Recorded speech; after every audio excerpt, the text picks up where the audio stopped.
Greetings, colleagues. Welcome to the screencast on the demographics of Oregon and basic question of who are Oregon students. Jumping right in, we'll see in this chart from 2008-9 to 2013-14 significant changes in the makeup of the Oregon student population K-12, with a decrease in the white population and an increase in the Latino population during that period of time. Notice also that over the last 4 years, the category of Pacific Islander, or PI, has been added, as we see an increase in the multiracial category. Looking at these numbers in a more concrete fashion and the actual numbers, we see that over that period of time, the white population has declined significantly, as has the black population over the same period of time. We see the Hispanic population has actually increased from 97,000 to over 124,000. We also see a significant increase here in the number of students and families who have identified as multiracial.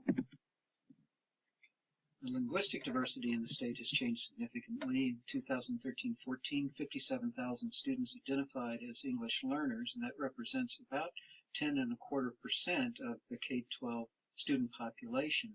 77.28% of English learners have Spanish as their language of origin, and Russian, Vietnamese, Chinese, Arabic, Ukrainian, and Korean follow in sequential order. And we also see a significant number of students from Somalia adding to the linguistic mix.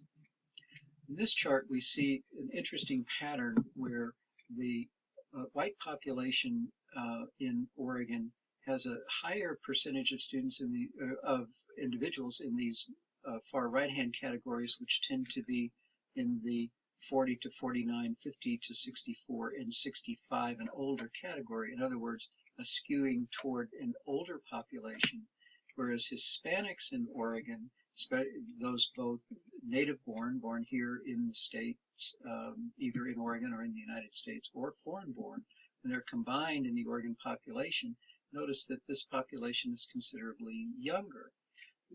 Leading one conclusion is that this population will continue to have larger numbers of individuals, or larger percentages of individuals in childbearing years, while this population will have fewer. So you could expect over a period of time that the white population would continue to decline in terms of number of childbearing years, while the Latino population would likely increase.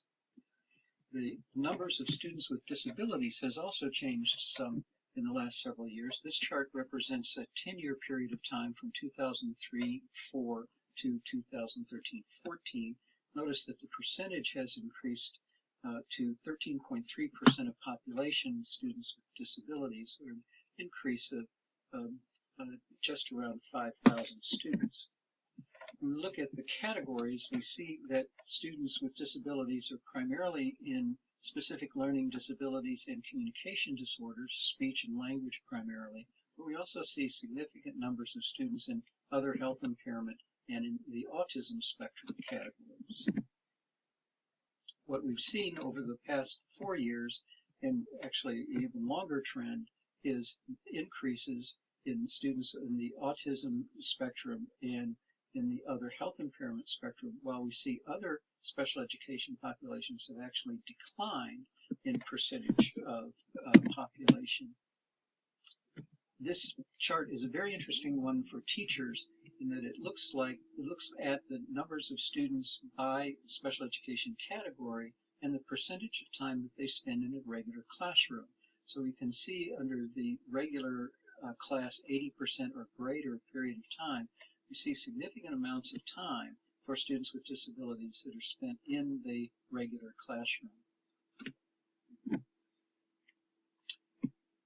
Poverty is also a major issue, of course, in student populations, and in this chart we see that the percentages of students who are eligible for free and reduced price lunch at the elementary, middle, and high school level are all at 50% or higher, with an overall percentage of 54% in Oregon. Likewise, homeless youth have increased over the last several years, especially since the recession in 2007-8. We peaked around 2010-11 and 2011-12, but we're still showing significant numbers, over 3% of the population, student population, in a homeless or at-risk housing category. Looking at the enrollment of freshmen entering the Oregon University system, we see significant numbers of students continuing into the second year. So this is the first column is the year of enrollment beginning in the class of 2013, and then those who persisted into the second year or into their sophomore year of post-secondary.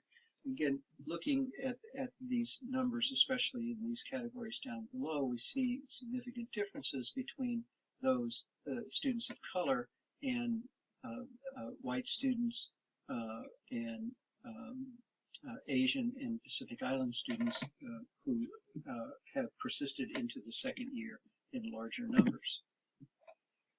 This chart looks at the total number of students in the Oregon University system in the fall of 2013. It requires study, obviously, but if you look along the bottom, you see the totals disaggregated by racial categories of both undergraduates and graduates.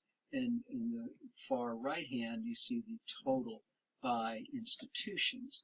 What you see is a significant number of students at the undergraduate level, but for students of color, a much lower number at the graduate student level, which has a number of very important implications. This is the 10-year population in higher education, and we see, again, an increase in the number of students of color, but also an increase along this lower bar of non-resident alien students that could represent the increase in the Latino population that came about because of recent changes in state law lowering the cost of higher education for some of those students. So diversity in Oregon in the public university system, just in the past year, 2013, almost 25% of students are reported as non-white, with a significant number of Hispanic and Latino students. African American students also increased. Asian students stayed about the same. The Caucasian population declined slightly. Notably, the American Indian Alaskan Native population declined by almost 8%, a disturbing finding. So, what do these trends mean for you? What do these figures mean for you and your problem of practice? Post your thoughts on the discussion group and respond to postings of others. Thanks very much. We'll talk more about other demographic variables on our next screencast.